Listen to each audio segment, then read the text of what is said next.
Olá pessoal, bem-vindos a mais um podcast do Dados Críticos. Hoje continuando com as postagens do nosso Clube do Livro, que é um quadro aqui do podcast, postando as reuniões antigas que já aconteceram. Hoje a postagem da reunião é do clube, onde a gente conversou sobre o livro de Bram Stoker, o Drácula de Bram Stoker, um clássico aí da literatura internacional. Só um pequeno alerta que o áudio dessa gravação foi retirado de uma live no YouTube, então a qualidade não está das melhores, mas dá para ouvir, dá para acompanhar sem problemas. E queria lembrar também que o Dados Críticos tem um Apoia-se, onde a partir de R$8 você recebe conteúdo exclusivo e ajuda o canal a continuar produzindo conteúdos. Recebe os vídeos com antecedências, participa de mesas e muito mais. Então fiquem aí com o episódio. Muito obrigado.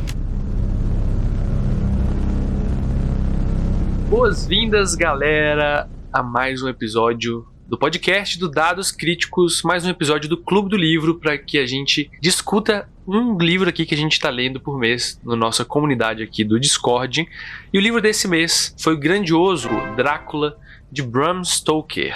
Estou aqui com os meus amigos do Clube do Livro e vamos apresentar quem estará conosco aqui, né? Então, Felipe, boa noite. Boa noite, Theory. Boa noite, pessoal do chat. Boa noite, pessoal, companheiros aqui da mesa. Vamos falar um pouco desse livro clássico sobre cultura de terror gótico. É isso aí. Temos conosco aqui também Carol Canelas. Boa noite, Carol. E aí, boa noite. Empolgada para falar sobre esse livro hoje. Vai ser divertido. Fofoca. Beleza. É um livro de fofoca. Você lê diário, você lê anotações, é um livro de fofoca maravilhoso. Boa. Ótimo resumo, muito bom. Continuando aqui, temos Jessie. Boa noite, Jessie. Boa noite, Theory, boa noite, pessoal que tá ouvindo, acompanhando. Pô, a Carol resumiu tão bem que é isso aí, cara. Vamos descobrir as fofocas de Londres e região essa noite. Maravilhoso. Muito bom. E por último, mas não menos importante, temos aqui, pela primeira vez, Teseu, né? Acabei de falar. Primeira vez. Conhecidinho aqui do canal, mas é a primeira vez no Clube do Livro, pelo menos em voz. Boa noite, galera. Boa noite todo mundo aí do chat, quem tá aqui com a gente. Prepare o seu colar de alho, pegue uma hóstia, uma estaca de madeira, porque a noite já está chegando e é a hora de caçar o maior vampiro que já teve. É isso aí, galera. Muito bom.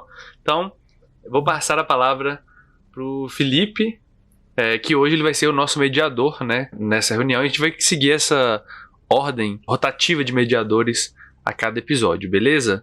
Vou falar um pouco de Drácula aí, esse livro clássico, escrito por Bram Stoker. Eu pensei em fazer dar uma introdução geral do autor, do contexto, e depois a gente ir para as impressões da galera, personagem, plot, etc e tal. Bram Stoker escreveu Drácula em 1897, mais ou menos ali, num período conhecido como o período vitoriano, né, da Inglaterra, onde a Inglaterra era um império ali, né, talvez a nação com maior poder, recebeu esse nome por causa da Rainha Vitória, que dominava muita parte do mundo, teve uma ascensão cultural muito grande, uma expansão, revolução industrial, e é um período importante que a gente vai ver culturalmente falando, de tecnologia, porque no livro fica evidente essas partes, onde nomes também que surgiram ali, como Darwin, Marx, Freud, né? Abraço, Wilson aí. Fica essa referência para quem conhece. E então esse foi o contexto dele começar a escrever. Esse contexto vai ser importante, acho que quando a gente falar um pouco mais para frente, né? Alguns elementos importantes ali que eu estava dando uma pesquisada, que ajudaram a influenciar, que a gente vai falar um pouco, a período da Fog Londrina, né, que era a região de Londres que era coberta por uma névoa, na verdade era uma fuligem de indústrias de carvão, então ela veio influenciar muito ali nos mistérios, e esse período vitoriano era um período que marcava, né, essa marca do nacionalismo ali inglês, e muita parte da cultura, parte religiosa, que queria firmar os conceitos da Inglaterra. A gente vai ver que a Inglaterra era um país, naquela época, muito preconceituoso no sentido de nações externas, principalmente nações ali do leste europeu, que é o que passa a nossa história. Então isso tudo faz parte do conceito ali. Bram Stoker, o Drácula, talvez seja o livro que tenha marcado a nossa referência como o vampiro, né, no sentido cultural aí, como cultura pop dessa figura mística, mas ele não foi o primeiro livro que foi escrito, né? O primeiro livro foi The Vampire, que foi de John Polidori, que foi escrito ali alguns anos antes, 1819, 1820, e também aquele período ali foi um período que bombou mais essas histórias, né, de horror gótico, né? Teve alguns períodos de folhetins, conhecidos como Penny Dreadful, que foram histórias como se fosse gibis, né? Que era penny porque como se fosse um centavo deles, estão vendidos bem baratinho. O que para alguns no começo ali achavam que seriam histórias bem chulas, né? Escritas, mas que ganharam muita popularidade por causa do imaginário. Aí teve outras histórias que surgiram naquela época, como a Carmila. Engraçado que todos os autores ali escreveram, todos eram irlandeses, né? Não sei se tem alguma coisa na Irlanda acontecendo ali, mas Bram Stoker era irlandês, o John Polidori também era irlandês, e o autor que escreveu ali as Penny Dreadful também era irlandês. Então foi um período bem efervescente que combinou ali a escrita de Bram Stoker. Não sei se vocês querem adicionar alguma coisa nesse período pré-histórico antes de a gente entrar no livro. Eu só queria citar que, assim, o pessoal às vezes fica perguntando por que será que ele escolheu um cara lá da Romênia. Pô, é um cara da Romênia, é uma história... É muito mais fácil você falar de um assassino misterioso que tem poderes sobrenaturais de uma região desconhecida, ainda mais lá na segunda metade do século XIX, do que você falar de, sei lá, algum assassino inglês que não era conhecido e ele poderia trabalhar esse imaginário e mais todo o background histórico que o Drácula tem. Mais pra frente também, no final... Eu quero fazer um comparativo do histórico com o do livro pra gente ter uma ideia de quem foi o Drácula. Pelo menos o que deu origem a esse personagem tão incrível. Sim, muito bacana, cara. Eu li uma versão, galera, da Dark Side, e nessa versão ela tem uma apresentação no início de uma pesquisadora brasileira aqui, que inclusive viajou, fez uma grande pesquisa, e ela fala sobre essas fontes, é muito interessante. Ela chama Márcia Heloísa, e ela é a cavaleira da Ordem da Transilvânia. Né? Então é muito legal que a gente tenha esse início, essa contextualização, né, de algumas coisas que a gente vai falar durante essa nossa conversa aqui e que achei muito legal, né? Inclusive, galera, eu vou deixar depois aí no post, também vou mandar no chat depois o link de parceiro da Amazon, tá? Se alguém quiser comprar pelo link de Dados Críticos, você não paga nada mais por isso e ajuda o canal, beleza? Mas algo que vocês queiram falar? O Teseu puxou um assunto que pode emendar com a história, que foi a inspiração que o Bram usou para criar essa persona do Drácula. Se quiser falar um pouco mais aí, Teseu. Então, o Drácula, ele existiu. Ele foi um príncipe.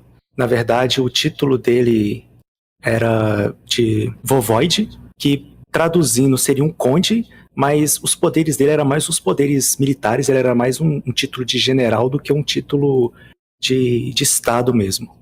Ele na região da Transilvânia, onde mais ou menos é a Transilvânia, né, mas na época era uma bagunça, tinha o Império, tinha a Hungria em cima, tinha a Hungria e várias outras regiões, que é onde hoje é os Balcãs que a gente conhece.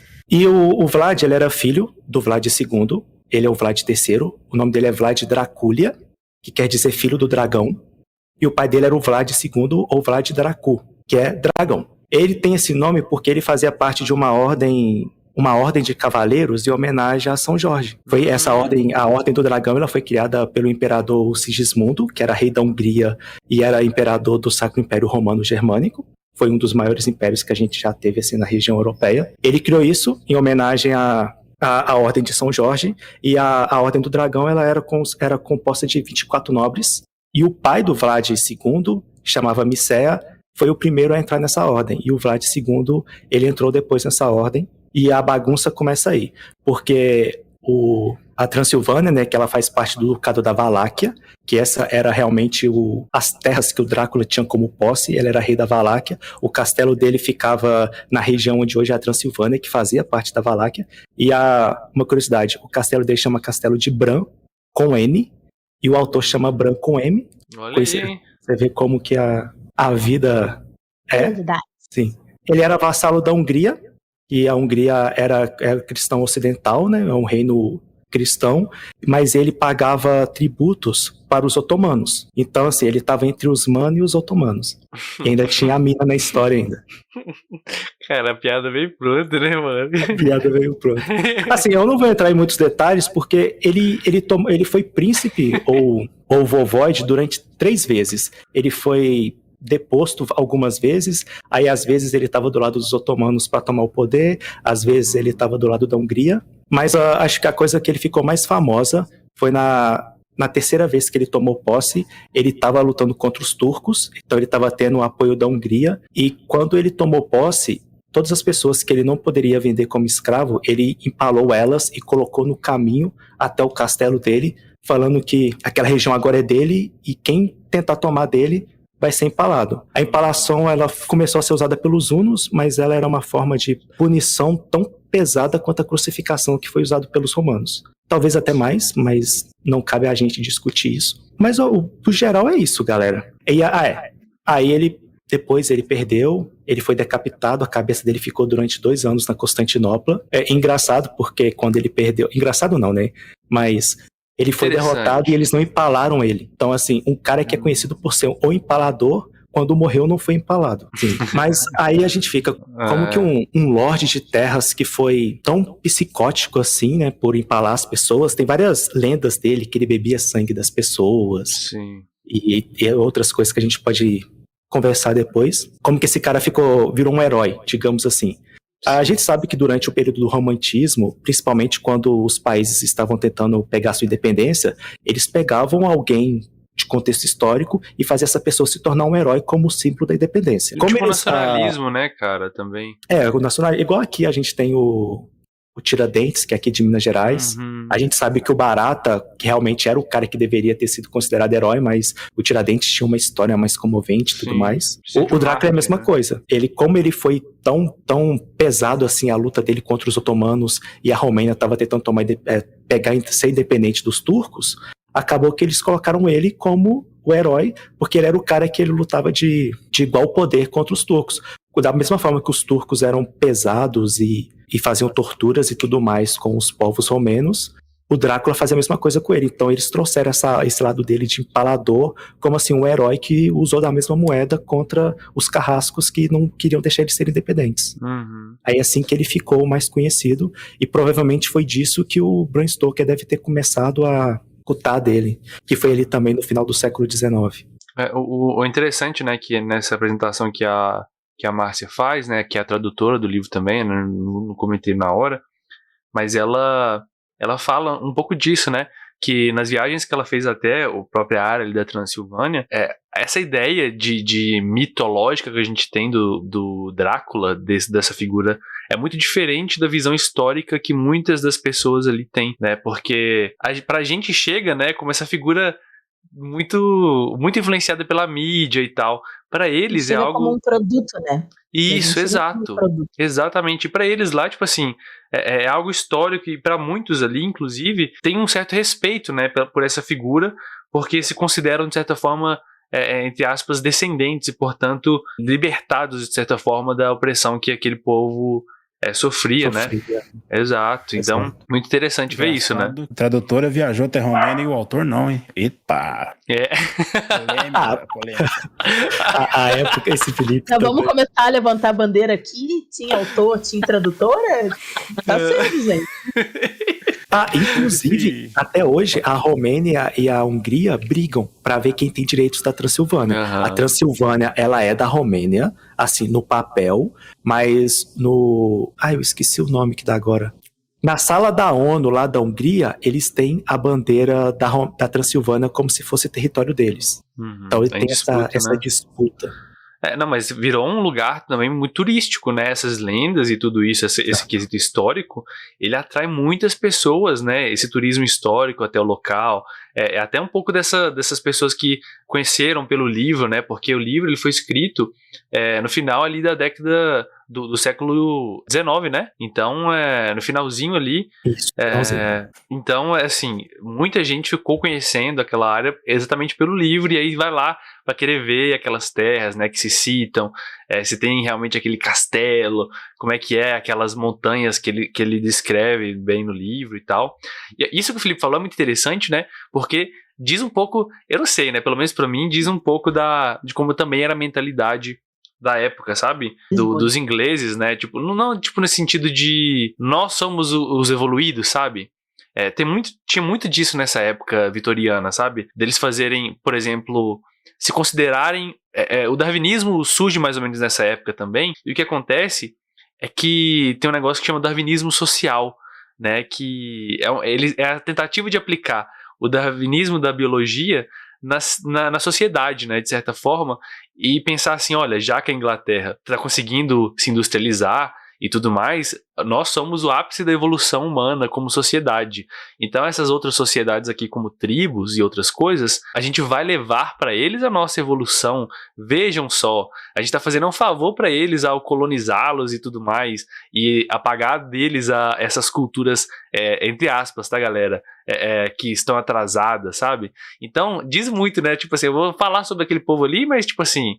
ele fala isso, inclusive, ele emite essas opiniões no livro, na boca dos personagens, né? Não sei se era a opinião dele de fato, né? Mas falando um pouco da época, é muito interessante ver isso, né?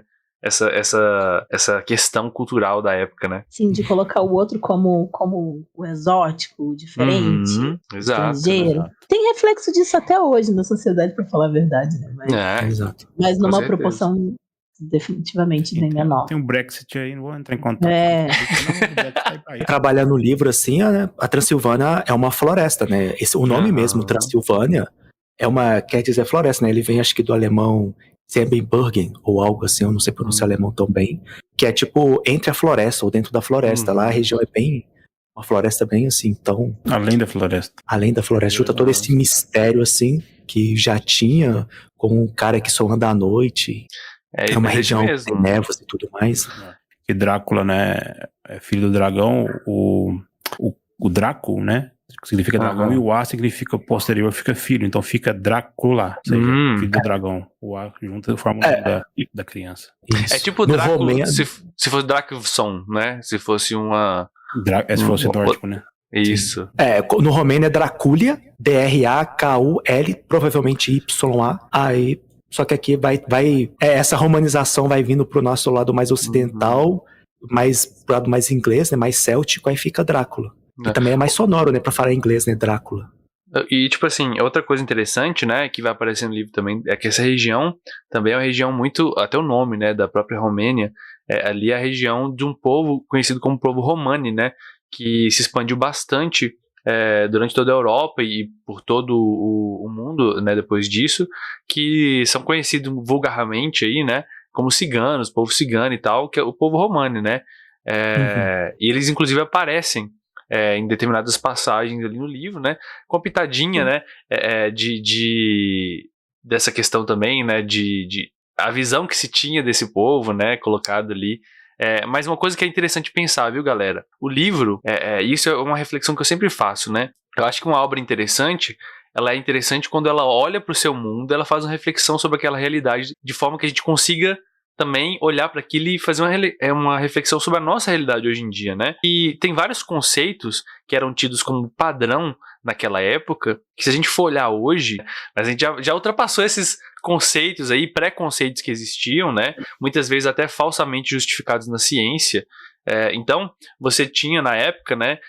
A autora, ela faz isso, né? Porque, por exemplo, você vê várias mulheres, né, assumindo a posição no livro, né, que são algumas das pessoas que são personagens principais, que contam ali em cartas, essa posição, tipo assim, meio passiva, sabe?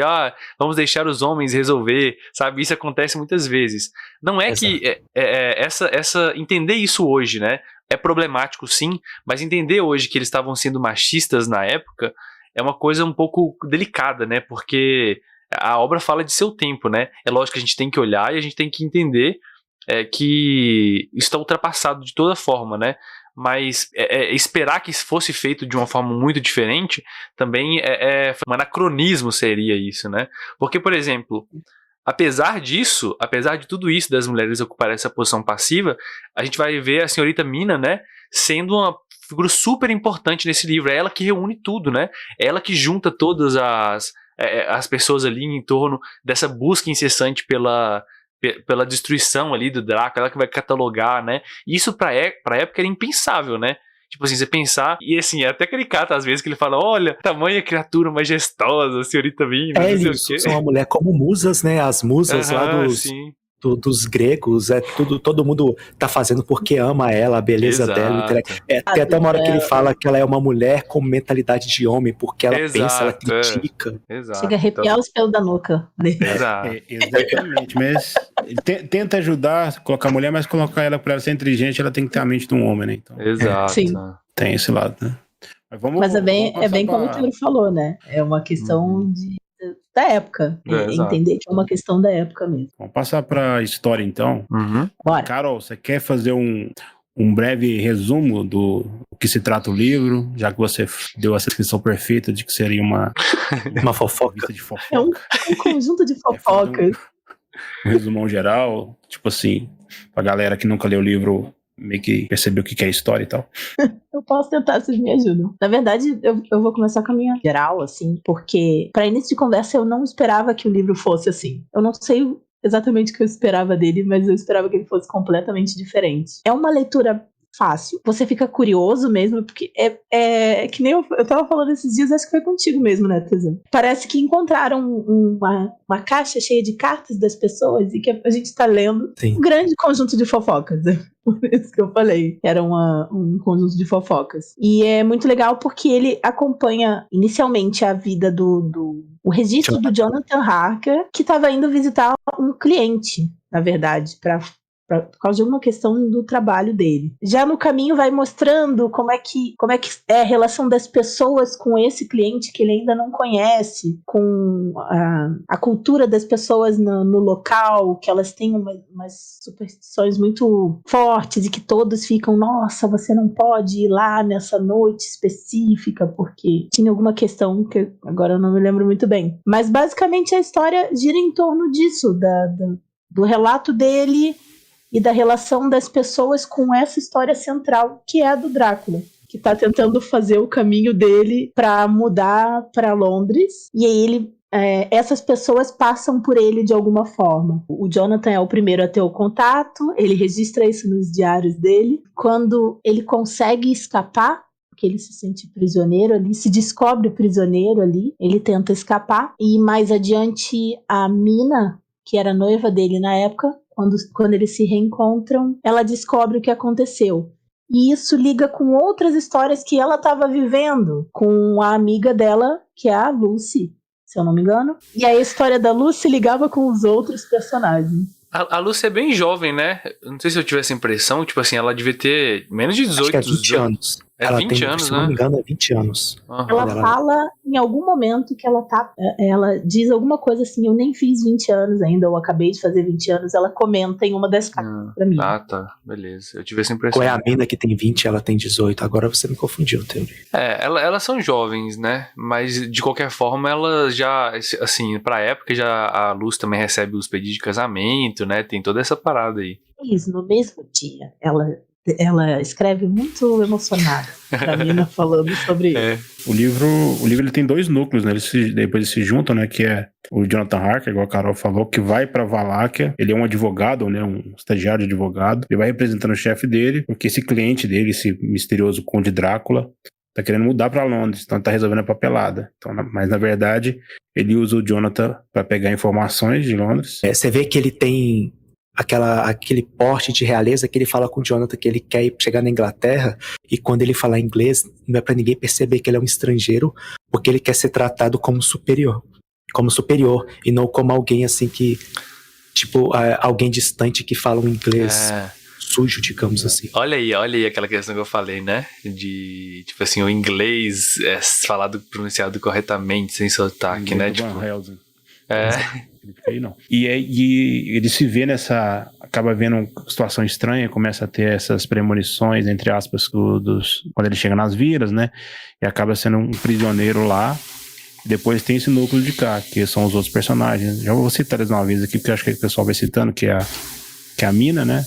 Que é a noiva e depois se torna a esposa dele. Nós temos também o Dr. Suder, que é um dos pretendentes da Lucy. Os outros dois gados lá, como é que chama? Dois gados, É o Arthur e o Quincy. Né? Isso, o Quincy. Isso, e o Arthur. E depois vai chegar o Van Helsing Pra avaliar a atual condição da luz, que daí a gente ainda fala muito. Meu personagem predileto é o Van Helsing, caralho. O Van Helsing é doido demais, mano. Que isso, mano.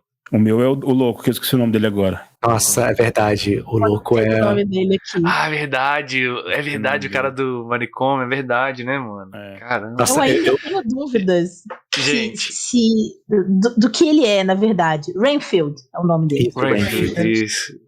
Gente, Eu achei que eu fosse a única pessoa que tivesse com dúvidas sobre. Não, é porque eu acho que fica uma dúvida mesmo se ele é tipo um vampiro também, ou se ele é tipo um lobisomem, e aí fica estranho, porque foge um pouco do nosso conceito de relação de um com o outro, e parece que não faz sentido, sabe? Pô, e uma coisa que eu gostei, viu, gente, tem relacionado a isso, Carol, é que, tipo assim, geralmente a gente tá acostumado, né, hoje em dia, a perceber vampiros e lobisomens como coisas separadas e opostas, né, muito influenciado por Vampiro à Máscara, talvez. Inimigos, né? Exato. Mas olha que legal, eles com o Drácula aqui, ele inclusive controla os lobos, né? Olha essa ideia, né? Sim. Tipo, de ser amigos, né? Isso eu achei muito massa. Essa questão da... Cara, eu como psicólogo lendo essa parte do tratamento mental, gente, não tem noção. O cara comendo as moscas, e aí comendo os ratos, aí o cara... Nossa, velho. Eu acho que essa parte... Amigo, isso não tá certo. Essa parte que cita o Rainfield faz uma analogia a uma das lendas do Drácula. Vou falar terrano, o Drácula real, que era quando ele estava preso, ele ainda tinha o costume de empalar as coisas, então ele empalava passarinhos, empalava gatos. Então talvez esse Rainfield ele faça uma analogia a essa lenda do Drácula. Pelo menos pra mim, que conheci essa lenda, ficou palatável que é uma referência ao Drácula quando ele estava preso. Não, é só pra pontuar que o núcleo de cá ele começa a atuar depois que o Drácula vem pra cá sem saber. E ele começa a pegar as vítimas dele, né? Então a primeira é a Lucy, que ele...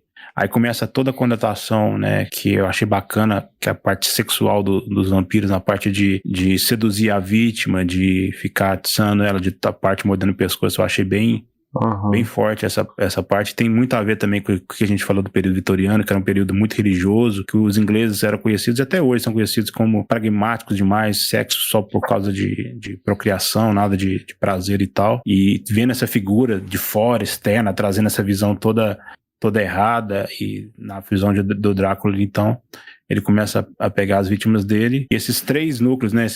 O doutor e esses dois caras eram meio que... Um é noivo, ficava se tornando noivo da Lucy, né? Ia casar com ela. Mas todos tiveram interesse nela ali. Então fica um núcleo meio esquisitão ali. Um climão, né, mano? Tem o Morris, que ele é dos Estados Unidos. Ele se eu não me engano, ele é do Texas. Ele é tipo um cowboy mesmo. Aí tem o John Seward, né? Que é o doutor especialista em psicologia, psiquiatria, ou não sei se tinha essa divisão na época. E tinha o Arthur, que casa com ela, que ele é um herdeiro de uma família rica. Não especifica assim se ele tem algum trabalho, ele só é um lorde. Tem muito O dinheiro. trabalho dele é os pais serem ricos, como diz o... O trabalho dele é fornecer recursos. O trabalho dele é o pai dele ter morrido. Coitado. Deixa eu fazer uma curiosidade legal aqui, galera. Vocês sabem o ano que o Drácula foi lançado? Alguém lembra a data específica aí? 907, eu acho. 1897. Olha que interessante. Você sabe quando... Olha, tem uma cena específica, né? Que o Drácula ele tá sugando ali, né? De forma... E é muito sutil a forma que ele vai definhando e sugando a Lucy, né? Ela vai passando mal e tal. E aí eles começam a fazer transfusão sanguínea. E o Drácula, ele foi lançado, né? Que data que foi mesmo que vocês falaram? 1897. 97, 3 anos antes de descobrirem os tipos sanguíneos na transfusão. Então, olha que legal. Vocês viram ali que quando eles fazem a transfusão sanguínea, ainda assim, tá imbuído de muito preconceito na questão de, tipo assim, é o marido que deve doar o sangue. E, né, não, tipo assim... Ele faz uma observação, é o Van Helsing, né, que faz uma observação que diz que é importante que seja o sangue de homem pra deixar ela mais forte. Isso, Tinha 4 mulheres lá, tipo, disponíveis, e ele nega, tipo, não pode ser uma mulher. De homem. Exato. Tinha 4 mulheres lá, mas tem que ser os homens, né, que tem que doar. E outra coisa, eles doam sangue de forma indiscriminada. Qualquer um chega lá, põe o sangue e tanto faz. Ninguém passa mal, né? Porque para eles, nessa época, não tinha descoberto ainda a transfusão sanguínea, né? Então tinha todo esse preconceito, né? De que qualquer sangue dava. E se a pessoa sofresse a transfusão e passasse mal, é porque ela que não aguentou, né? Não tinha nada a ver com o tipo sanguíneo, né? Então, muito legal essa observação aí. A parte eu fiquei me perguntando, será que foi o Drácula mesmo que matou ela ou foi esse sangue totalmente... Um dos três estava doente, sabe? Aí fez a transfusão, matou a menina. Verdade. Ela tava ficando meio pálida, assim, meio estranha, não queria comer, tem alguma coisa errada no sangue de alguém, não é? Imagina, nossa, cara. Mas isso eu gostei muito, viu? Tipo assim, o jeito sutil, né? Porque isso a gente fica muito imerso na história nesse sentido. A gente sabe que é um vampiro porque a gente tá lendo isso, galera. Eu tentei me colocar na mentalidade de quem tava lendo pela primeira vez isso na época. Pra gente parece clichê, mas é porque isso aí inventou, né? Essa ideia do vampiro precisar pedir pra entrar, de colocar o alho. Eu fico imaginando, pra gente que tá sabendo o que é, e eles colocando, a gente fica quase gritando, né? Eu pelo menos fiquei assim, meu Deus, é um vampiro! É um vampiro! Gente, é um vampiro! E eles ficavam assim, meu Deus, o que será essa lenda? Que criatura será essa? E eu gritando aqui, é um vampiro, gente! Meu Deus! Mas na época, eu ficava... né? Pode terminar. Não, na época, tipo, eu imagino que na época eles também, o leitor também tava nessa mentalidade, né? Tipo, não sabia o que era, né? Muito legal, velho. Sim, eu ficava muito agoniada quando, tipo, estavam tentando descobrir e que sim, o terceiro, né, fala, tipo, não, eu tive uma égua que foi mordida por um desses morcegos que chamam de vampiro e ela morreu. Aí o médico fica tipo, mas eu não sei o que é a Lucy. Um morcego bateu ali na janela dela noite passada, mas eu não sei o que aconteceu. Eu ficava tipo, mano, não dá pra associar as duas histórias. Tá na cara, velho. Muito legal. Não, e aí tem vários momentos de pura revolta. A menina tava doente. Chamaram o médico. O médico falou, vamos espalhar alho nessa casa inteira. Aí não abre uma janela, não abre uma janela. Não pode. O médico falou, não pode. Aí a mãe fala, tô com o cheiro esquisito na casa, eu vou abrir. Não, ele não falou, né? Ele não avisou pra mãe. Ele não avisou, É verdade. Ele não avisou. Mas ele avisou pra ela. A Lúcia tava desmaiada. Ela tava dormindo, né? Ela tava dormindo. Ele falou pro Silvard só. Ele não. Mas eles não estavam lá com ela. Eu sei que. burro, né? Na moral. Eu sei que alguém tava lá com ela. Não, o Seward ficou, mas dormiu, né? Ele dormiu, aí a mãe entrou. Ela entrou lá de noite e falou, nossa, que cheirão de alho, vou tirar essa nhaca daqui. Aí... Vou abrir a casa toda. E não contaram pra ela porque ela tinha uma doença, né, no coração e não podia ficar exaltada. Pô, eu achei isso legal também, cara. Mó atenção, né, velho? Tipo assim, não pode falar nada pra mãe, não, velho. Nossa, legal, velho. Acabou, né? Causa acontecendo em volta. Imagina, não tinha barata na casa deles, né? Ou nem rato. Passa um bicho estranho, a mulher leva um susto e morre. Verdade. Mas também com o tanto de alho ali, não tinha nem como ter qualquer bicho ali, né? O cheirão. Imagina que deu passar na rua. Eu fui até pesquisar, pô, a flor de alho ela é mó bonita. Até eu queria um colar de flor de alho. É por isso que dava pra passar na janela, no quarto, na porta. Eu ficava imaginando a flor despedaçando toda. Agora faz todo sentido. A gente pensa nas magias aqui que usando o nosso sistema de RPG, né? O charme fez tanto sentido, né? Porque o vampiro tem que entrar, tem que ser convidado. Então o cara dá o charme lá de fora da casa, a vítima semi-consciente vai e deixa o cara entrar. Por isso que a função daquele maluco era exatamente essa. Agora, como o Drácula sabia que eles iam levar a mulher pra lá, porque o maluco, só explicou isso depois, né? O manicômio ficava na casa que eles levaram depois a mina, né? Então, o Drácula, ele entrou porque o maluco deixou ele entrar. Ele pegou confiança. Depois que ele soube que a mina tava lá. Isso eu achei genial. Ia pra lá ou não, entendeu? Aí é outra parada. Eu achei genial, velho. Ele ter, tipo, dessa forma, né? Entrando na... Tipo assim, parece que ele foi entrando na lógica e convencendo aquele cara, né? A ser o servo dele e tal, pra chamar ele pra entrar, sabe? Nossa, eu gostei disso, velho. Uma coisa que eu não entendi direito, já tem um tempo já que eu terminei a leitura, mas por que ele levou a terra, cara? Eu lembro do Vampiro à Máscara, que um determinado clã, ele só consegue viver no local se ele tiver a terra do local onde ele nasceu. Né? Isso, ele morreu no caso, né? Do Drácula, assim, também ele tinha que levar aquelas caixas de terra? Exatamente. Sim. Você lembra no Strade lá quando vocês mataram ele? Que o caixão dele tava naquele monte de terra lá? Olha isso. Nossa, o Felipe. Exatamente. Não, porque na Aventura com esse Strade vocês podem matar ele em vários lugares, né? É verdade. Mas assim, não fala assim, ele tá com isso por causa disso. Mas pra gente que já conhece a Vampira Máscara e tal, é isso. Dentro de cá, acho que eram 50 ou 40 caixões, eu não lembro o número exato. Tinha terras que ele tirou da capela que tinha no castelo dele, e ele só podia dormir dentro desse caixão com a terra. Ele tinha que ter essa ligação, né, com a terra natal dele. É por isso que depois eles colocam o Austin nas terras, né? É tipo uma missão de caça ao tesouro pra poder impedir que ele durma, né? É legal, cara. Fica um negócio de apreensivo, né? E eles começam a investigar. A gente tá contando a história toda atravessada. Né? Não, mas tanto faz, empolgação.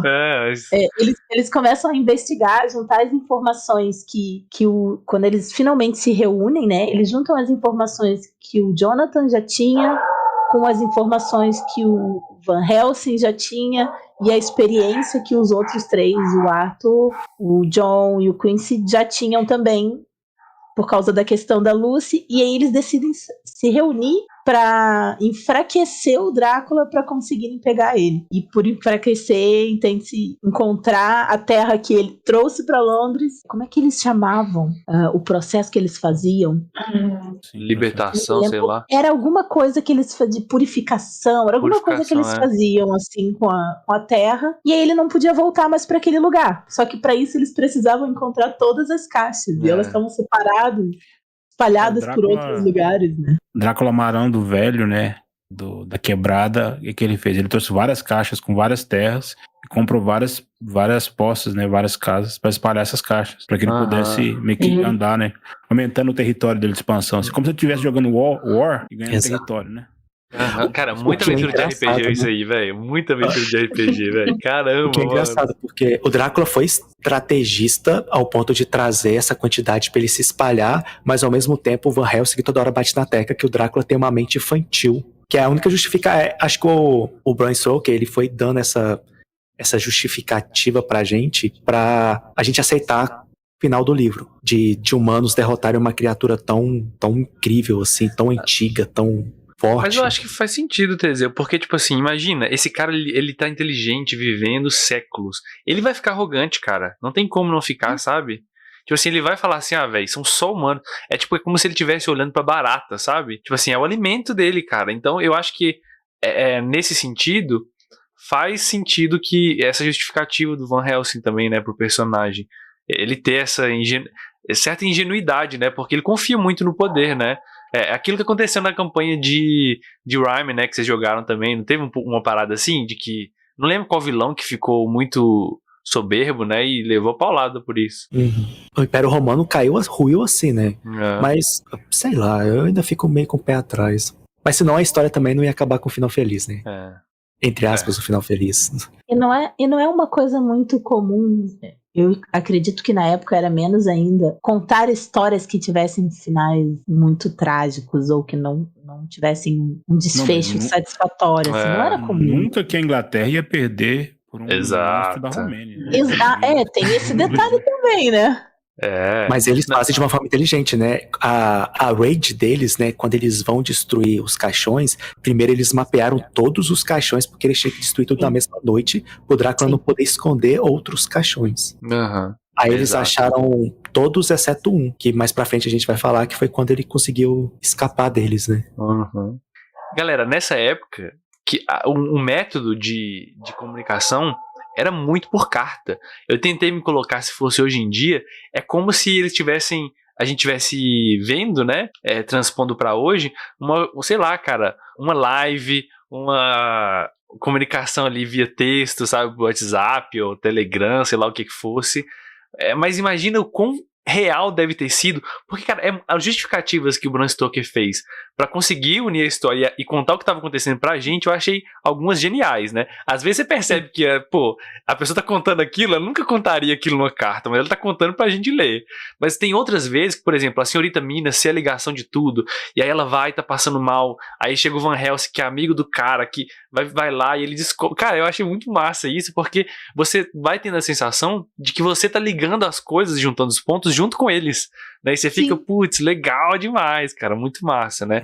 E às vezes tem jornal, né? Por exemplo, o jornal lá do navio e tal, né? Então tem isso também, tem relatos, outras coisas. E era um jornal tão detalhado, né? Falando do dia a dia, de como aquilo estava afetando os marinheiros. Mas, gente, eu vou ser sincero, tá? Cara, na faculdade a gente estuda psicanálise e as obras do Freud, tem muitas que é dessa época, 1895, mais ou menos. Cara, tem coisas inteiras que são cartas dele se correspondendo com outra pessoa, sabe? E, cara, era daquele jeito, sabe? Tipo, ei, senhor, doutor, não sei quem. Eu estava estudando tal pessoa e descobri tal coisa. Nossa, não sei o quê. Quando fui comprar um cachimbo, não sei o quê, sabe? É o mesmo clima, tá ligado? Então é muito legal. Tem que deixar detalhado, porque demora, né? A pessoa ler e responder. Exato, É bem complicado. Essa tipo de narrativa é a narrativa epistolar. E apesar de eu ter conhecido pelo Bram Stoker, mas parece que era comum nos escritos daquela época. Não foi a única obra que usou esse estilo, não. Apesar de não ter conhecido outras, estava pesquisando. Eu já li alguns, né? Mas mais recentes, né? O que me chamou mais atenção no livro, já começando um ponto positivo, foi isso. Porque eu não vou dar spoiler aqui dos personagens que eu achei, não, mas essa parte me chamou a atenção. Porque você percebe que quando não tinha personagem na cena, vinha o jornal, né? Pra te dar o contexto. É uma forma de ligar a história, tipo assim, né? De forma de ligar, te dar um contexto, por exemplo, crianças começaram a ser desaparecidas depois que a menina se transformou numa criança. Nossa, né? Essa parte é legal demais, gente. Nossa, velho. Começaram a desaparecer e começa a dar notícia no jornal e tal. Pô, a parte deles selando ela ali, né? A Lucy depois. Nossa, essa parte é muito legal, velho. Eles fazendo toda uma missão pra ver, tipo assim, pra mostrar o cara. A Lucy é uma vampira, cara. Acorda pra vida. E aí ele, não acredito. Então, mó legal essa parte, velho. Eu só achei muito triste que o Arthur tivesse que ser o cara que finalizasse ela. Romântico, né? Tem que ser, né? Eu acho que ele que colocou a estaca, né? Não foi ele que cortou a cabeça. Ele que colocou a estaca. A cabeça foi o Van Helsing. E eu achei que foi uma descrição bem sensível, assim, do sentimento dele, porque quem tava contando não era ele, né? Quem tava contando, eu acho que era o Dr. Seward, que tava contando a descrição do que aconteceu, ou o próprio Van Helsing, mas descrevendo com muita sensibilidade a reação, o sentimento do Arthur, tendo que finalizar ela.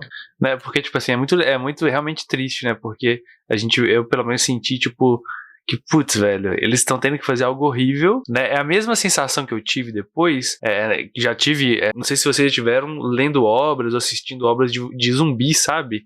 Tipo assim, a pessoa virou zumbi, você tem que finalizar ela pra ela não continuar naquela morte, né? E o zumbi, inclusive, vem um pouco dessa... tem inspiração, né? Nessa ideia do morto-vivo, né?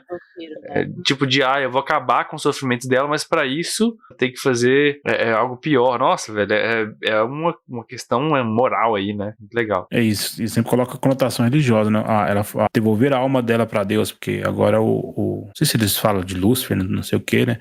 Agora uma filha então... você está tirando a parte dela e devolvendo a alma dela pro lugar de onde ela veio e tal, tipo assim, o estrangeiro pegou ela, né, a parada, então tem sempre essas coisinhas aí meio que de fundo que dá um contexto interessante. E apesar de eu não gostar tanto da personagem, você sente, né, então quando você sente uma pessoa morrendo, acho que o autor fez um bom trabalho nesse sentido, né, igual o primeiro livro que a gente leu, que aqueles caras queriam que matasse todo mundo lá, o da Roda do Tempo, não morreu ninguém. Aqui você sente um personagem que até que você não ligou tanto, mas pelo contexto da relação com os outros personagens, acaba a morte se sentindo um pouco mais pela reação toda do a luta pra manter ela viva, né? Isso, exato. Nossa, velho, e sabe que... sangue, alho, fecha a janela, espanta morcego. Faz vigília, todo mundo dorme na casa. Nossa, que trabalheira. E depois, na hora que a gente percebe que isso tá acontecendo com a mina também, você fala, caralho, não, velho, de novo, mano, cara. Exato. A mina foi mais impactante, né? Porque só pra adiantar, a galera começa a frustrar os planos do Drácula, pro pessoal que tá ouvindo. E o Drácula, pra se vingar, ele consegue entrar dentro dessa casa através desse louco, né? Que esse personagem que já tava meio que premonizando, pregando a volta do Drácula, assim e tal. Parece que o Drácula já tinha encantado ele. E ele entra na casa, por causa desse hospício, que ficava, acho que no nível inferior. Ele vai até o quarto da mina, né? Ele já tinha um feitiço sobre o esposo dela, né? O marido dela. E começa a morder ela. Inclusive, já foi a segunda vez, né? A primeira vez ele... Porque eu acho que aqui é igual no Curse of Strahd também, que o vampiro ele tem que morder 3 vezes a vítima para que a vítima se transforme. Pelo menos eu contei isso na mina. Não chega a falar isso, mas... Não, como... ele corta o peito dele e dá o sangue dele pra ela beber. Isso, Aí isso que ativa a transformação dela. Foi isso que eles pegaram. Isso, é tipo no Vampiro à Máscara. Se eu não me engano, a própria moça, a própria mina vê ele fazendo isso com a Lucy, né, no sonambulismo dela. Não é isso, Teseu? Na cena... falando nisso... O que as jovens da Inglaterra têm ideia de ficar sentada em sarcófago no cemitério pra passar a tarde? Elas fazem isso durante umas 3 semanas. Rolê aleatório que chama. Pô, elas moram na costa, gente. Vai pra, sei lá, tudo bem que é frio, mas vai pra praia. Elas eram jovem mística, pô. Jogava RPG no cemitério também. Tu jogou vampiro aqui, pô. Mas tem a cena que a mina, no dia lá que ela sai da casa, né, que ela tem crise de sonambulismo, e a mina vai atrás dela, e ela tá com o vestido cheio de sangue. Dá a entender que foi quando o Drácula passou o sangue dele pra ela. Isso, o vestido sujo. Ela encontra uma criatura escura dobrada por cima da amiga dela, que olha pra ela com olhos vermelhos. Na minha cabeça eu tinha a imagem de um homem tipo meio pé grande, meio gorila, porque a primeira vez que eu li o Drácula, eu li ele em inglês. Foi o primeiro livro que eu li assim de literatura em inglês. Caralho, começou por um livro fácil, hein? Que eu tive interesse de ler. Aí ele tinha as ilustrações, aí tinha tipo o Drácula meio bestial, assim, uma coisa meio gorilesca, com uma moça de vestido assim meio semi-transparente, segurado pelo pescoço. Aí eu tinha essas imagens na minha cabeça bem fortes. Eu tenho essa imagem também por causa do filme. No filme parece mais quase um lobisomem, né? Uma coisa assim meio... Mas eles falam alguma coisa também em algum momento sobre ele poder se transformar em pessoas, lobos e outros animais assim. Não só em morcego, né? Eu imaginei um cara altão, mano. Tipo, de uns 3 metros, não. Tipo, sabe um jogador de basquete usando um terno? É disso que eu imaginei, velho. Quando ele chega na Inglaterra, ele chega como cachorro, né? Um cachorro grande. E essa cena do navio, hein? Hoje do navio. Nossa. Vocês assistiram o Drácula do Netflix sem ser o do filme do... Só o primeiro episódio. Então, a série é uma merda, né? Ela decai muito. Série é uma merda, mas engraçado que a parte, né, que ele vem de navio pra Inglaterra, aí lá no livro e acho que no filme também, não lembro do filme, mas é só por carta, só fala, né? E dessa série mostra algumas coisas que ele fez pra acabar com a tripulação. Essa parte, esses 2 episódios é interessante. Tipo, como ele desviou a tripulação, fez o cara se amarrar, um cara se amarrou no timão. Cara, isso... Cara... Isso me lembrou muito Cthulhu, velho. Do Lovecraft. Nossa, mano, lembro demais. Faz um link pro mês que vem, hein? E tem uma coisa bem de inglês também, né? O capitão se amarrou no navio dele porque o capitão não pode abandonar o navio, né? Um capitão inglês nunca vai abandonar o seu navio. Ele prefere a morte, tá ligado? Vai morrer louco, amarrado no timão até chegar na Inglaterra. Mas essa cena é muito desses filmes de terror que a gente não vê o vilão, né? Tipo isso. Assim. Pô, isso que é legal, cara. É por isso que dá medo, né, velho? Porque, tipo assim, quando você não descreve, você fica Cara, a imaginação, o desconhecido, cara, é um medo que... O Lovecraft abusava disso, né, velho? E o Bram Stoker sabe fazer isso, né? Às vezes é que ele descreve, e quando descreve, a gente... Por estar tanto exposto à cultura pop, às vezes a gente faz uma imagem meio galhofa na mente, sabe? Às vezes, quando ele falava do bigodão, eu imaginava um bigodão tipo dos anos 70, tá ligado? Então eu falava, putz, mano. Então já ia ficando meio galhofa, mas não é culpa da escrita, sabe? É a culpa das referências que a gente vai tendo, né? Então, o desconhecido, cara, é muito massa, velho. Ter lido isso aí, galera, pra época, deve ter sido a mesma sensação que eu tive quando eu assisti a primeira vez A Bruxa de Blair, velho. Sem saber que era um filme. Eu achei que era real. Eu falei, caralho, que isso, velho? Meu Deus, velho. É genial, é genial. Não, eu só ia fazer um link também com a questão lá do... A Cloverfield tem isso, né? Mas Cloverfield é mais pro lado do Cthulhu. Até no final que eles mostram a criatura e perde toda a graça. É um livro, meu Deus, eu não vou conseguir me lembrar agora qual é o nome do livro. Beatbox? Que verdade. leram como se fosse uma notícia. E era uma tô invasão ligado. alienígena. Sei. E aí as pessoas ficaram enlouquecidas. Guerra dos Mundos. A Guerra dos Mundos. Isso, Quando ela coisa passou no rádio, aí a galera achou que era de verdade. Isso. Sim, Inclusive, esse livro é muito bom, essa A Guerra coisa dos Mundos. do medo do desconhecido, né? Do tipo, como assim? O que é isso que tá acontecendo? Foi o É de primeiro ano. verdade, né? Uhum. Como é que legal aquele quando não filme da acontece com a Atividade gente, Paranormal? Atividade Paranormal que você assiste. Eu devia ter uns 12 anos assistindo isso, velho. Atividade paranormal. Que começa a O primeiro mexer é a muito porta. real. Caramba, mano. Cara, eu não primeiro. vou ser...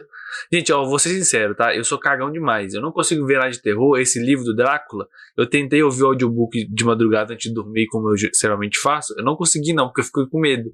Então, eu tive que...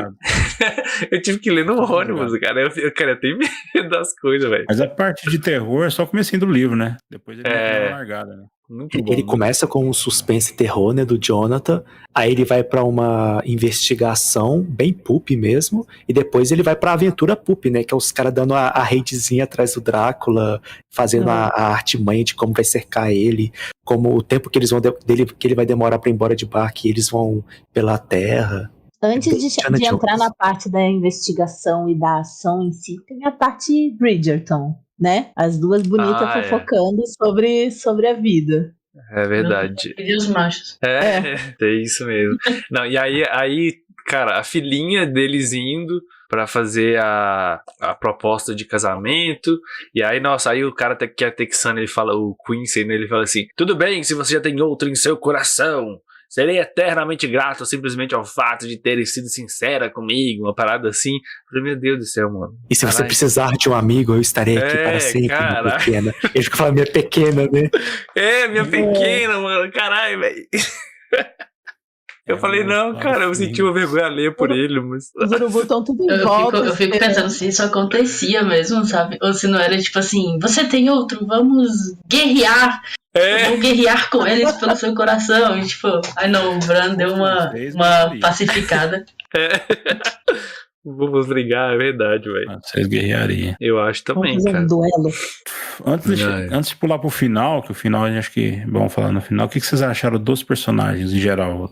A construção deles, alguns que vocês gostaram mais, que vocês não gostaram, né, com relação a plot e tal? Eu acho que talvez os dois que, no geral, as pessoas mais se aproximam sejam os dois doutores, né? O John e o Helsing, porque o John Silver e o Helsing, porque eles são os que mais passam tempo, entre aspas, fazendo uma coisa mais científica, pesquisando sobre o Drácula, anotando as coisas.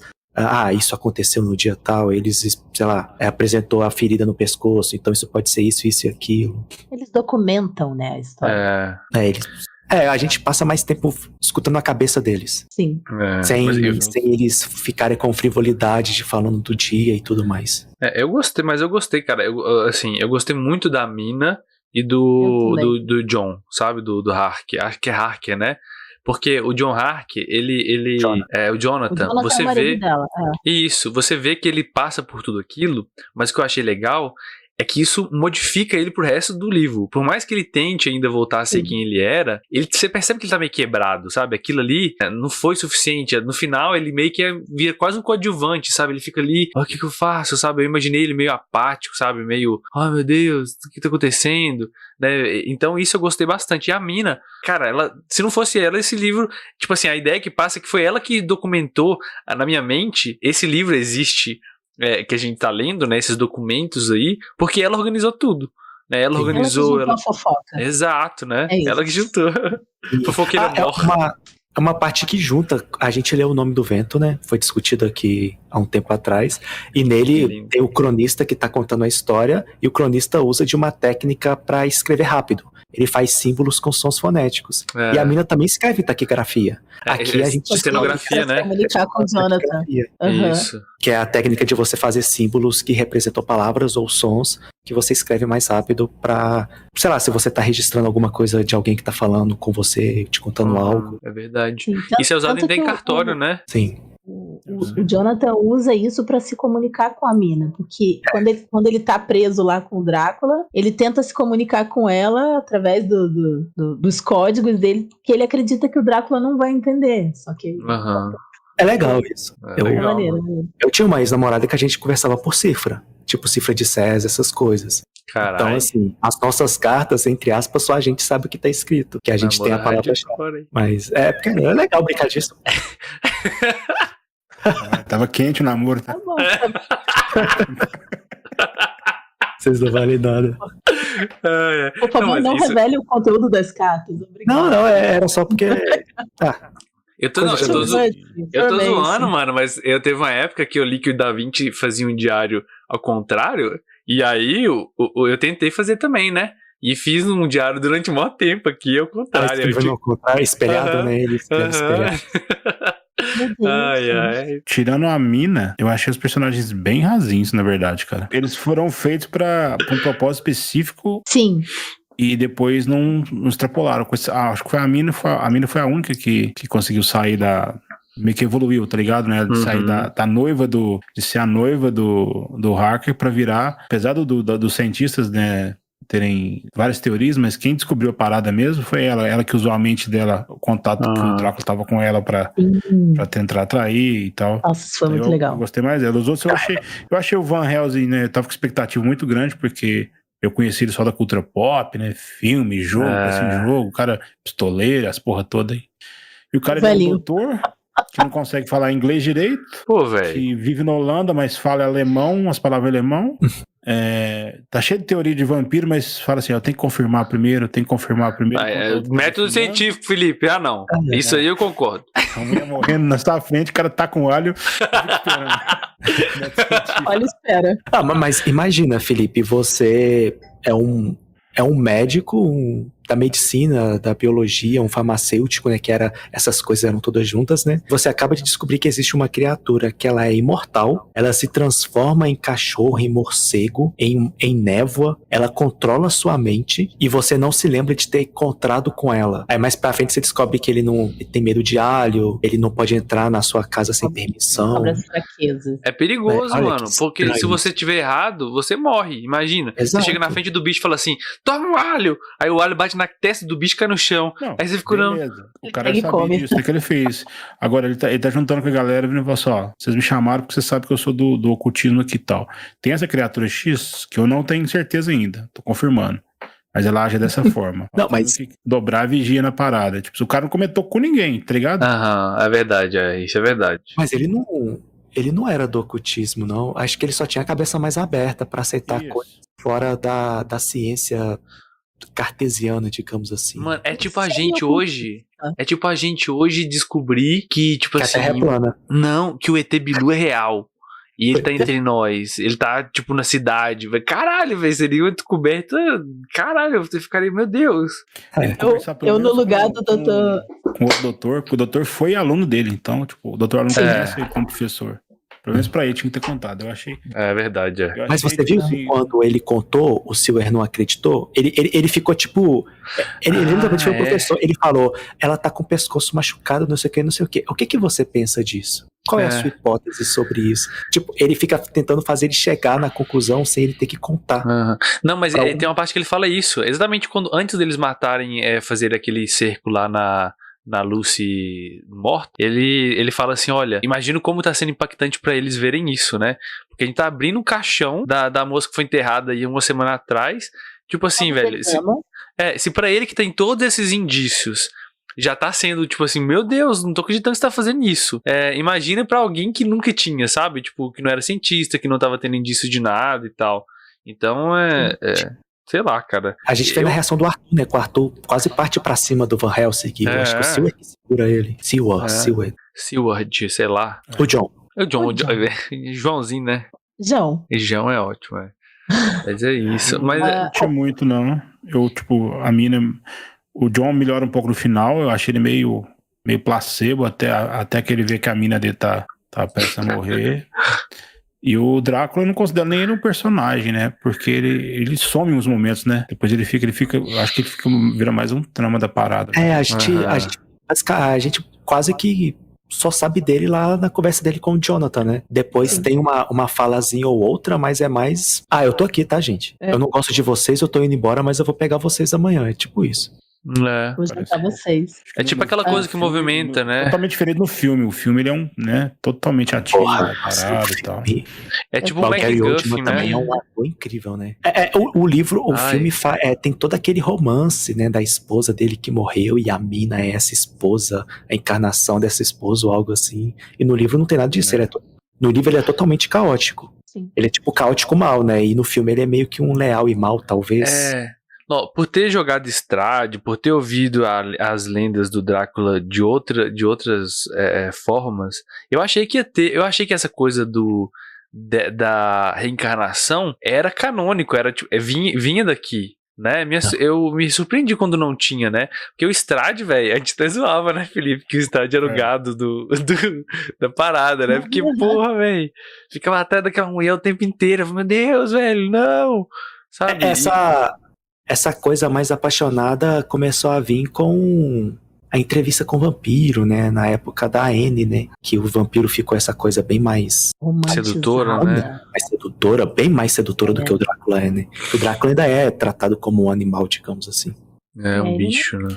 Ele não tem nada muito sedutor. Eu acho que são sedutor, mas, tipo assim, a forma de abordar isso dos ingleses é diferente daquela época do que o entrevista com o vampiro foi que ano? Nossa, é mais recente, deixa eu descobrir aqui.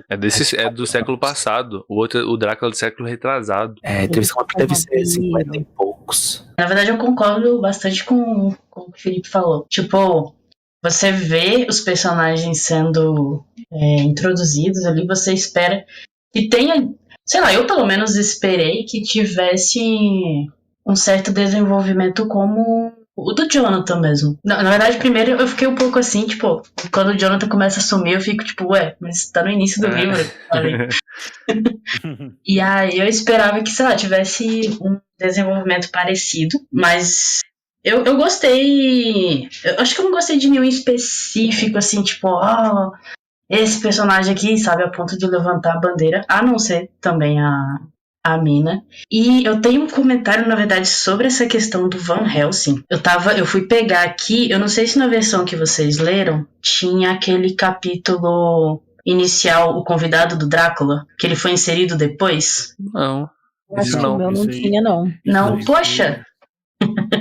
Tem a versão que eu li, tem esse primeiro capítulo, acho que é o convidado do Drácula mesmo o nome, e é uma introdução, sabe, pro livro. E ele mostra ele chegando no hotel e as pessoas tentando já convencer ele a não ir pro castelo. Tem sim, é o Jonathan, né? É bem no início, Isso, né? do Jonathan, bem no início. Até fala aqui que, na verdade, esse capítulo foi inserido depois pela Florence, que é a esposa do Bram Stoker. É o convidado de Drácula mesmo. E aí ele vai fazer, ele segue assim para um passeio, pelo que eu entendi, e o cocheiro quer voltar porque tá ficando tarde, não sei o que, e é um dia muito especial para eles, que é dia de Walpurgisnacht. Alguma coisa assim, eu também não sei pronunciar. Mas é como os dias se, tipo assim, as criaturas más saem, né, dos seus túmulos, algo assim.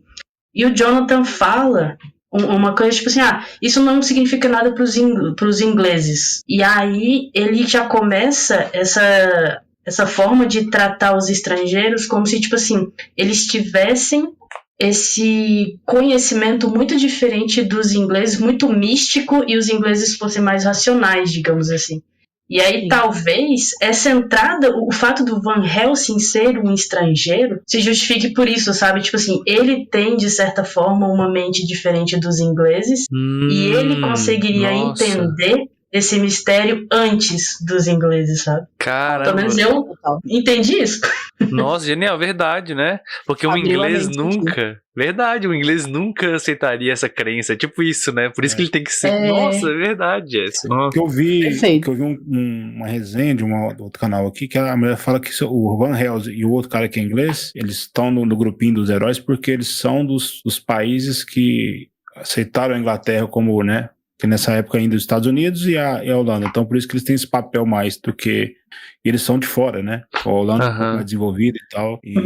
Mas batendo muito o que a Jess falou aí. Nossa, legal. Total.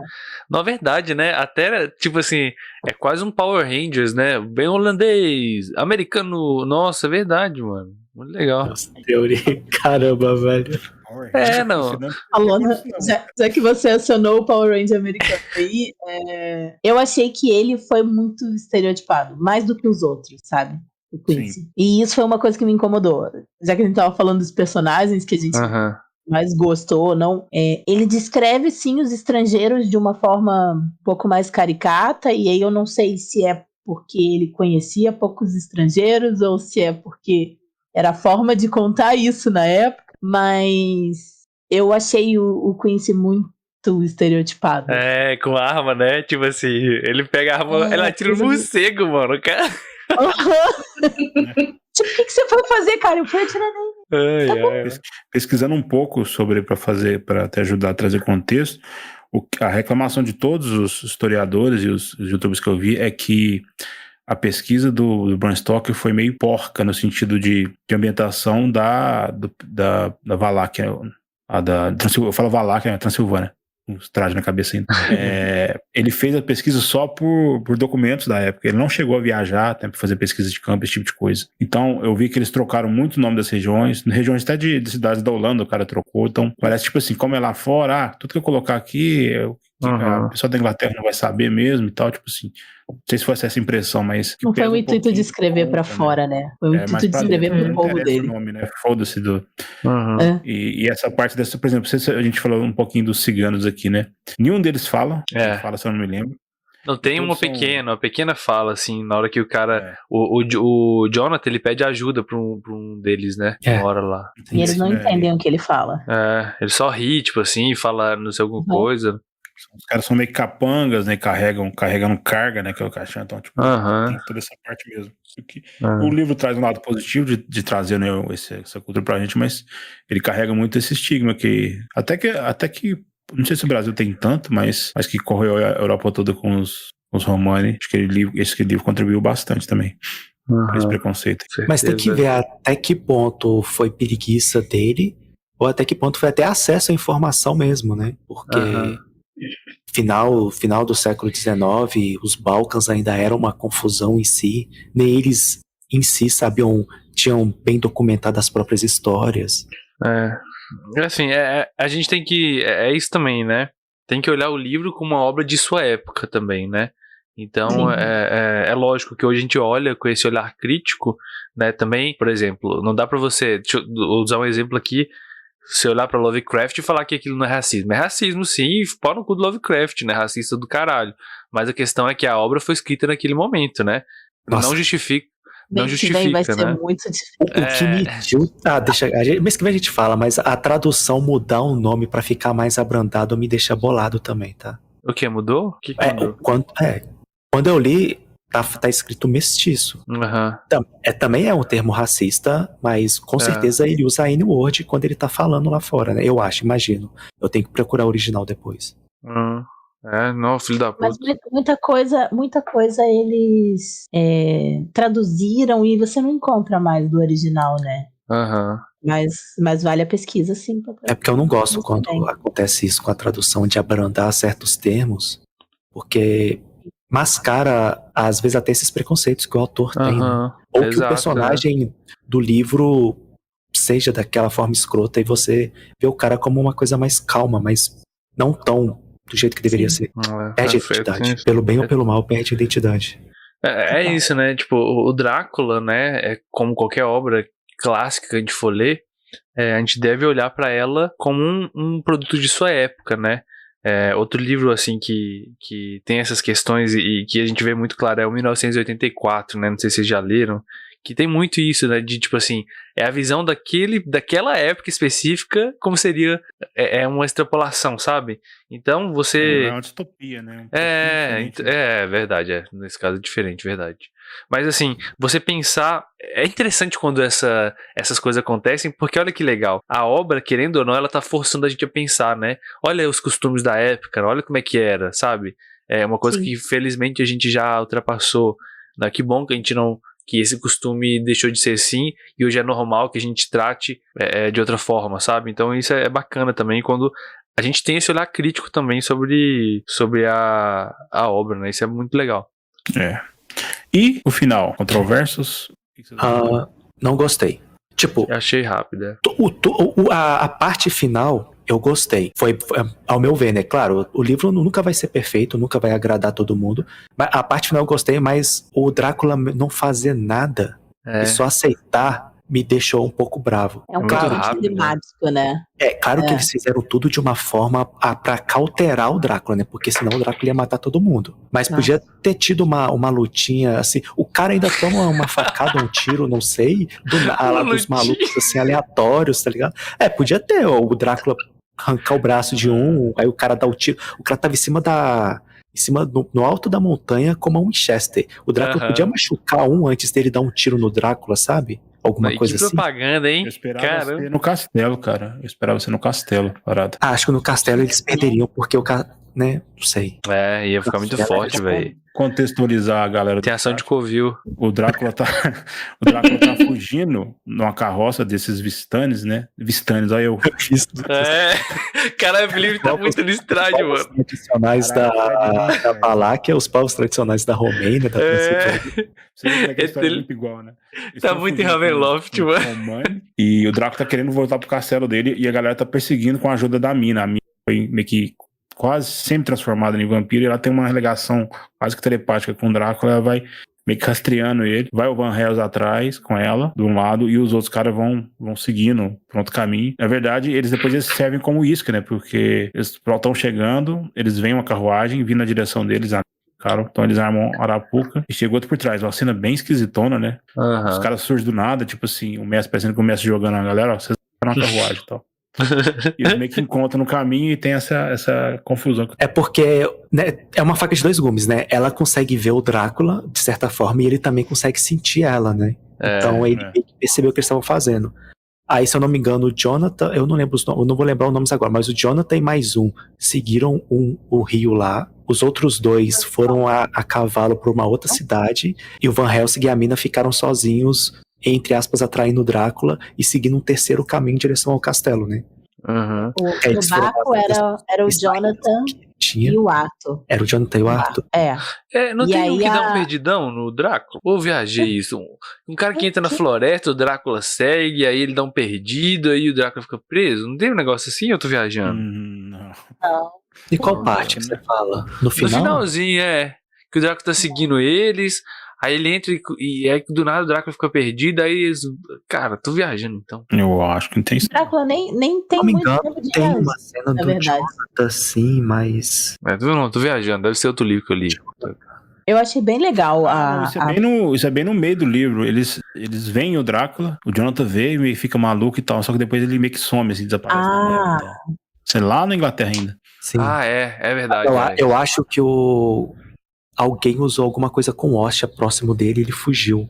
Aí ele entrou no celeiro lá, não é? Eu acho que é nessa parte, acho que é nessa isso. É quando ele vai fugir, que ele pega o último caixão. Isso. Ele sai catando as moedas, ele fica com ele cata as moedas e sai vazado. Isso mesmo. Eles encontram ele na casa. Quando eles cercam pra casa. Nossa, e tem uma cena dos ratos aparecendo, que o cachorro ataca o rato. Que agonia. Nossa, mano. Rato não, mas desculpa, desviei o assunto aqui. Aí tá os caras aparecendo lá, perto do castelo, né? O sol tá se pondo, tudo, caralho, velho. Muito. Ficar numa caverna, né? A menina na caverna quase virando vampiro, que ela já não tava comendo mais. Provavelmente era a noite que ela ia completar a transição. Os lobos começaram a cercar eles, que eles começaram a ouvir uivos. Tava o Van Helsing e ela no alto da montanha. E a galera lá embaixo. Foi bem cena de filme mesmo, né? Eu imaginei essa cena, velho. E eles assim, observando tudo. Eu achei a parte toda da perseguição muito legal, assim. Da investigação pra descobrir qual era o navio que ele tinha partido, onde é que esse navio ia chegar e movimentar os contatos. Nossa, o navio foi pra outro lugar. E aí a forma que eles se dividiram pra fazer essa perseguição, eu acho que essa parte é maravilhosa. Eu acho que ela é curta só. A gente elogiou a Mina por ter transcrito tudo. Eu, por exemplo, elogiei o Van Helsing por ter tido os insights, mas o salva-vidas de tudo foi o Arthur, né? Porque o tanto de gente importante que ele conseguiu encontrar só porque ele era filho de um nobre. Isso é verdade, Mano, toda hora ele dava a carteirada aristocrata dele e arrumava as coisas pro pessoal. Ele tem aquele negócio de background, velho, que ele conhece alguém, tá ligado? É o poder do Batman que ele tem, na verdade. O poder do Batman, ele tá preparado. A função dele é só essa, desde o começo do livro. Foi só essa, basicamente. Abrir, tipo assim, usar a função de como escritor é o plot, né? Um plot device, sei lá. A função dele é só essa. Eu preciso justificar aqui que alguém conheça alguém. Como? Riqueza! Ele era o Patreon, né? Que saiu no caixa. Né? Ele é o cara que dá dinheiro pros heróis. Basicamente. Patrono. É isso, velho. Mas eu achei que tipo, o jeito que ele morre é muito rápido, sabe? Eu gostei, mas só achei isso. Falei, já? Caralho, ele não vai explodir, vai ter segunda forma, não vai, sei lá, aparecer lobo latino, sei lá, velho. Foi essa parte que eu fiquei bolado. Tipo assim, como toda hora o Van Helsing chamava o Drácula de infantil, então eu venci ele porque ele era infantil, eu fui mais inteligente, eu matei ele antes de transformar. Mas por isso que eu fiquei bolado com essa coisa de chamar o Drácula de infantil, sabe? Foi um foreshadowing pra chegar nessa cena e eles matarem ele rápido, mas é anticlimático a morte dele. É muito. É bem anticlimático. E até a forma que o Quincy morre também, porque é um negócio que acontece meio rápido, aí você não entende muito bem qual foi a ferida e de repente, meu Deus, eu estou morrendo. Não. Do nada. Exato. Ele tomou do capanga do boss, foi isso. Isso aí é eu mestrando combate em D&D, velho. É exatamente a sensação, tá ligado? É exatamente. Definiu. Olha o boss aqui, galera. Tem uma crita do lado com uma crita do outro, o Willis só vai e fala Cabral. Pô, o bicho morre. Ei, legal. Acabou. Só tanto trabalho pra botar isso aqui. Mas é isso, assim. Eu gostei do final, assim. Principalmente depois o que acontece depois, né? Porque tem uma descriçãozinha de que cada um faz, né? Isso eu achei muito massa, velho. Sim, mas eu ainda acho que esse finalzinho, assim, do pós, eu ainda acho que foi pouco. É mesmo? Eu entendo que não faz sentido ser um negócio tão alongado assim, mas sei lá, queria saber mais se eles tinham ido investigar mais sobre essas coisas, ou se eles só pegaram todo esse livro de fofoca deles e enterraram de alguma forma, sabe? Mas eu sei que eles juntam, né, a história para que a criança leia depois, quando crescer, né? Eu gosto de pensar que é igual o Tolkien. O Tolkien, quando ele escreveu a Terra-média, ele fingia, ele contava como se ele fosse um historiador descobrindo esses papéis de verdade, né? E tava documentando. A gente pode imaginar que o livro do Bram Stoker é isso, né? Eles fizeram esse documento, a cultura pop encontrou e o vampiro existe hoje da forma que ele conhece porque a gente achou esses manuscritos que foram entregues para nós, digamos assim. É uma forma legal de pensar. Se o menino, deles chamasse Alucard, eu ia chamar legal. Nossa, mas aí também você... ele tem nome? Eles chegam a falar o nome dele? É uma mistura, né? Do nome de todo mundo. Nossa. É um nome esquisitão. Brasil, certeza que ele veio pro Brasil. Misturou o nome. Certeza que Nossa. Era Walt Disney. Walt Disney. Pô, pelo menos o sobrenome era Van Helsing, né? Van Helsing Eu acho que dá para passar para as considerações finais aí. O pessoal que quiser dar um recado final, dá uma sugestão de livro aí que esteja fora aí que a gente não falou, dá para ler. E acho que vou deixar o Theo por último, depois passo pro Theo, ele já faz consideração aí. Demorou. A live tá na mão dele. Começar por quem falou menos, Jess. É isso. As minhas considerações finais são que vale a pena ler Drácula. Vale a pena, inclusive, ler com um caderninho pra você ficar anotando a data das cartas, que, inclusive, eu fiz isso uma vez pra tentar entender que hora... Quando que se passava cada coisa. Aí sim, preparada. É porque, na verdade, eu confesso que eu me perdi um pouco. Aí eu fiquei, não, pera, isso aconteceu antes ou depois de tal coisa? Aí eu tinha que anotar só. Mas é isso, vale a pena, apesar de... É tipo assim, é isso que vocês comentaram mesmo. A gente já tem essa imagem formada do Drácula de outras obras, né? E se não lê o Drácula ainda e vai ler, tem essa percepção de, poxa, mas e isso? E tal coisa? E esse detalhe assim que eu vi em outro filme, né? Porque que vai se alterando. Mas eu achei um livro bem legal. E a minha indicação é um outro livro do Bram. Eu não sei falar direito sobre o nome dele, mas é isso aí. É o Bram Stoker. Né? Do jeito que você quiser. Okay. Não tem, aqui a gente não é igual ele que tem pronúncia errada, não. Aqui, o importante é entender. Exatamente.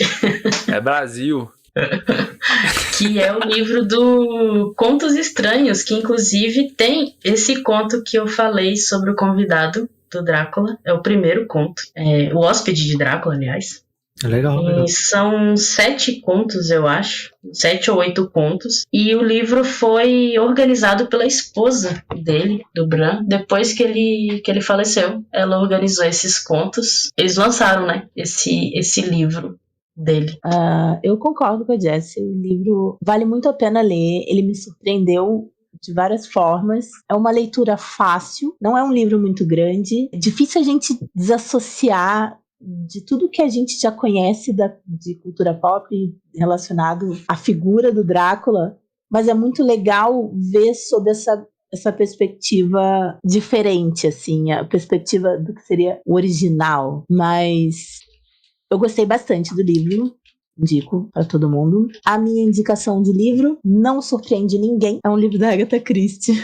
O nome do livro é O Assassinato de Roger Ackroyd, que conta a história de um mistério, também sobre o ponto de vista de um médico. É ele que faz as anotações e conta a história. E o final é surpreendente. Então, vale muito a pena ler. Você indica pra quem nunca leu a Agatha Christie começar por ele? Não. Então fala outra aí, porque eu quero começar. Eu nunca li a Agatha Christie. E não sobraram nenhum. Acho que tem que começar. Muito bom. É porque depende. Eu vou começar outra discussão de clube do livro agora.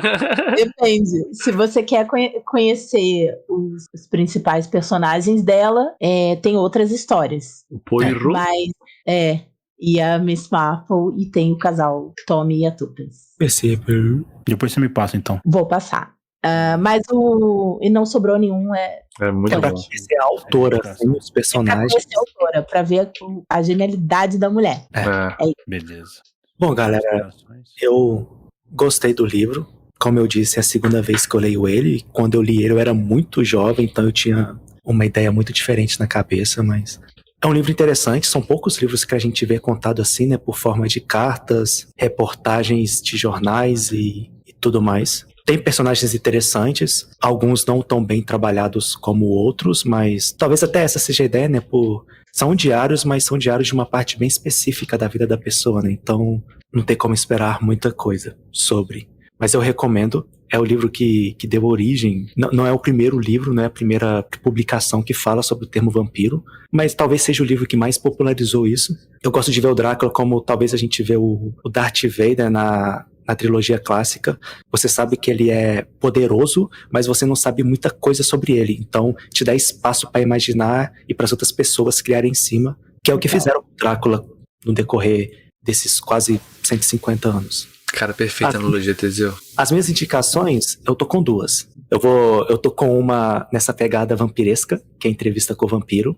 Ele traz um aspecto bem diferente de vampiro. Tem coisas semelhantes, ela bebe na fonte do Drácula, mas são vampiros diferentes. Não vou dar muitos detalhes, que recomendo a leitura. Basicamente, é um vampiro dando uma entrevista para um jornalista sobre o vampiro Lestat, que é quase o Drácula da mitologia da Anne. Um vampiro muito famoso, poderoso, e ele vai contando como foi a vida dele desde quando ele conheceu esse vampiro, a transformação e tudo que eles viveram juntos. Tem um filme com o Brad Pitt e o Tom Cruise? Sim. Não é? Tom Cruise.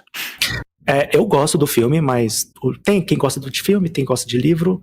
Os dois são bons, são diferentes, vale a pena.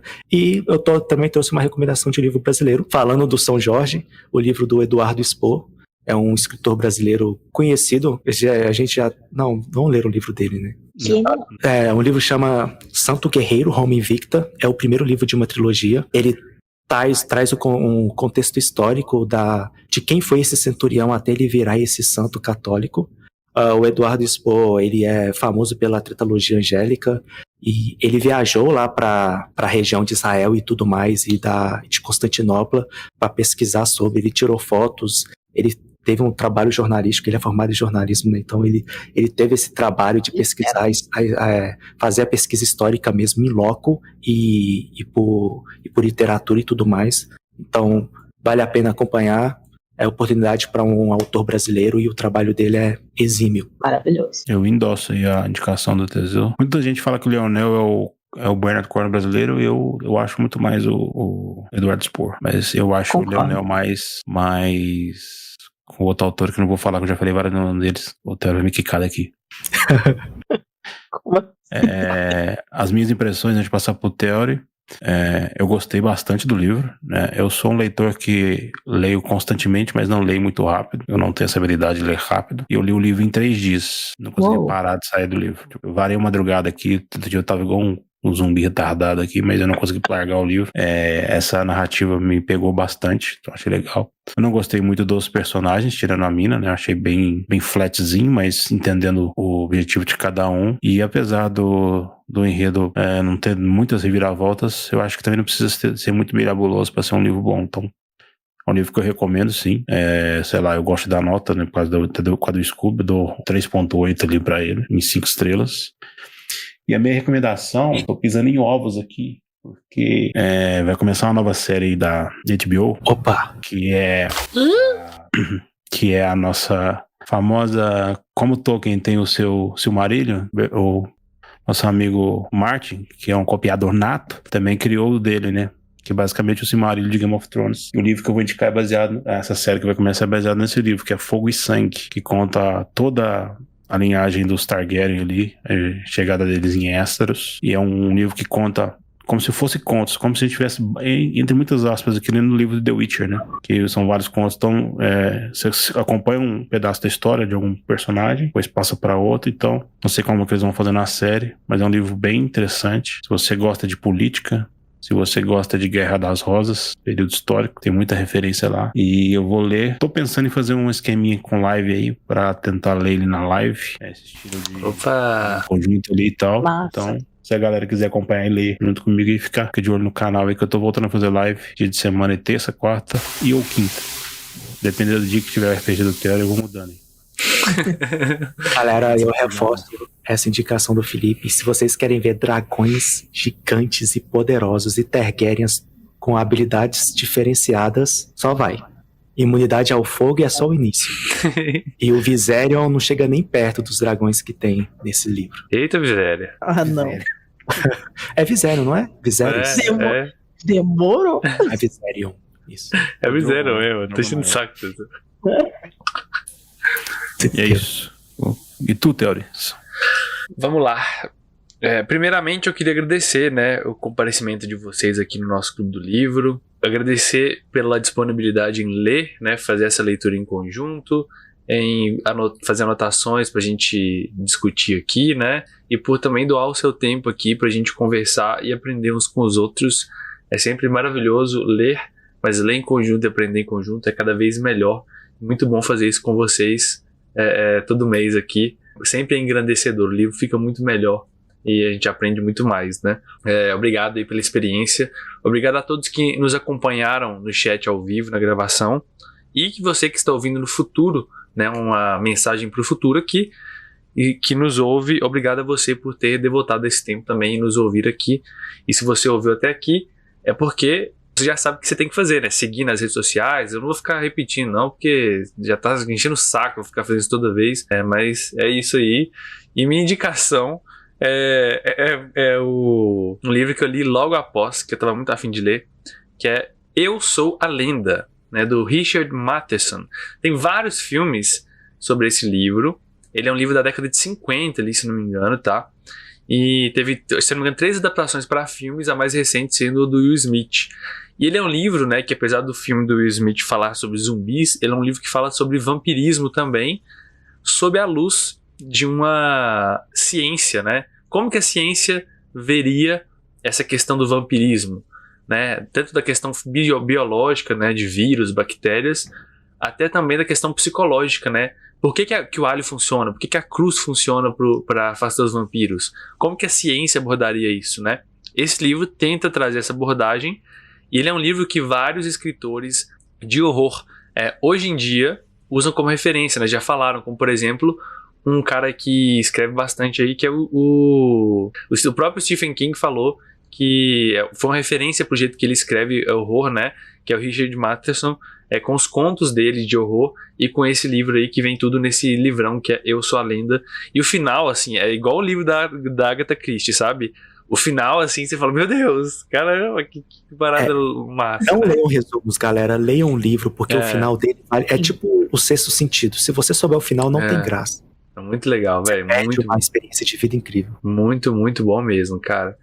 E é isso fica a minha indicação. Obrigado a todos que nos acompanharam até aqui.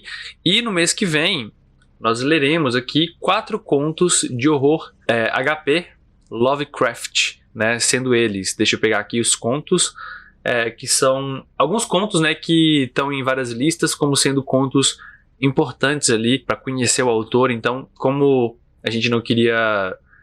como Lovecraft é conhecido pelos seus contos, né? A gente pegou alguns, né? Até ficar do tamanho mais ou menos de um livro ali, selecionados, né? E aí são Dagon, né? Ou Dagon, vou te pegar aqui, Nas Montanhas da Loucura, A Cor que Caiu do Espaço, e não poderia deixar de faltar também O Chamado de Cthulhu, né? Que são esses 4 contos aí importantes para entender o autor, e a gente vai discutir eles no mês que vem, tá? Lembrando a nossa agenda aqui, isso é do mês de julho, Lovecraft. Em agosto leremos o 2º volume da Espada do Destino, né, que é o 2º volume da saga The Witcher. Quem não leu o primeiro, a gente já leu e discutiu ele foi o primeiro livro que a gente discutiu no Clube do Livro.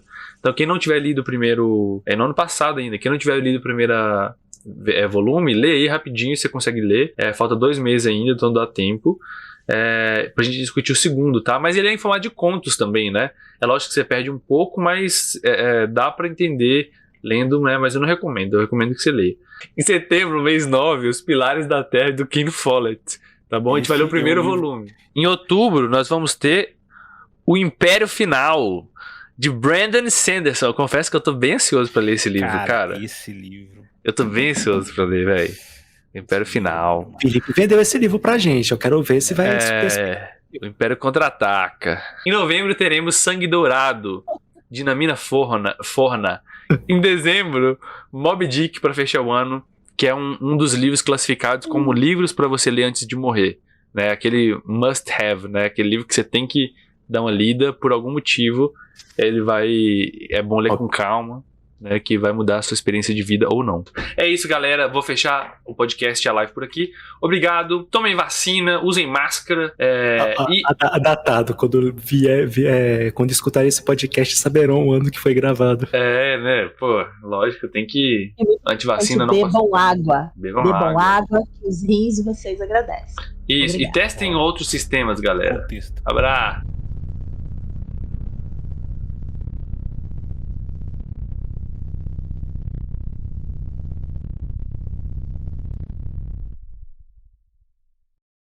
Este podcast foi editado pelo Dados Críticos.